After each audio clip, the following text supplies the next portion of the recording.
যে রাত্রি 1টা 1:30টা 2টার সময় বলেছি আমাদের যুবদলের এক ছেলে গুম হয়ে গেছে, তোমরা ভাই আসো, যে কয়জন তারা এসছে, যা বলেছি সাথে সাথে তারা অনলাইনে সেটা প্রচার করেছে। দুঃসহ পরিস্থিতি অতিক্রম করে এসছে।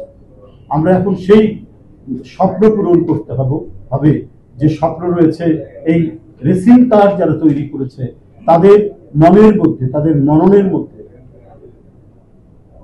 যে স্বপ্ন রয়েছে, সেই স্বপ্ন যদি বাস্তবায়ন হয় তাহলেই এই দেশ সমৃদ্ধশালী।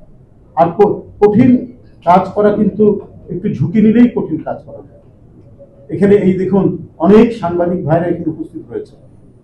আমি আমি আমি মানে খুবই অনুপ্রাণিত, আমি গর্বিত, আমি কৃতজ্ঞ তাদের প্রতি। এই যে যারা ইলেকট্রনিক্স মিডিয়া অথবা অনলাইন অথবা প্রিন্ট মিডিয়া, আমি এই জন্যই বলছি, এই দুইটার সাথে বেরাচ্ছে এই জন্য যে রাত্রি 1টা 1:30টা 2টার সময় বলেছি আমাদের যুবদলের এক ছেলে গুম হয়ে গেছে, তোমরা ভাই আসো, যে কয়জন তারা এসছে, যা বলেছি সাথে সাথে তারা অনলাইনে সেটা প্রচার করেছে, তারা টিভিতে স্ক্রল দিয়েছে। সেই ছেলেটা বেঁচে গেছে।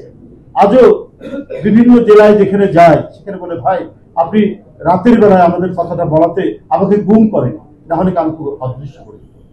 এই কারণে তাদের প্রতি কৃতজ্ঞতা আমাদের জানাতে হবে। হয়তো তাদের যে মিডিয়ার মালিক হয়তো অন্য দল করতে পারে, কেউ হয়তো কি বলে ফ্যাসিস্টদের সাথেও থাকতে পারে, কিন্তু এই ছেলেগুলোতে দিন রাত তারা কাজ করেছে এবং আমাদের সংবাদগুলো নিয়ে ওই ফ্যাসিবাদের মানে বিষ বাষ্পের মধ্যে তারা আমাদের সংবাদগুলো প্রচার করেছে।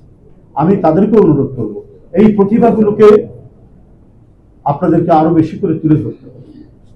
যারা ড্রোন বানাচ্ছে, যারা রেসিং কার বানাচ্ছে, যারা মঙ্গল গ্রহ নিয়ে পৃথিবী থেকে চিন্তা করছে, এই সংবাদগুলো আমরা আপনাদের কাছ থেকেই পাচ্ছি, আপনাদের মিডিয়ার থেকেই পাচ্ছি, কিন্তু এটা আরো বড় করে আপনাদেরকে প্রচার করতে হবে, যাতে করে সারা জাতি আরো ভালোভাবে জানতে পারে এবং সবাই যাতে এটাতে উদ্বুদ্ধ হতে পারে।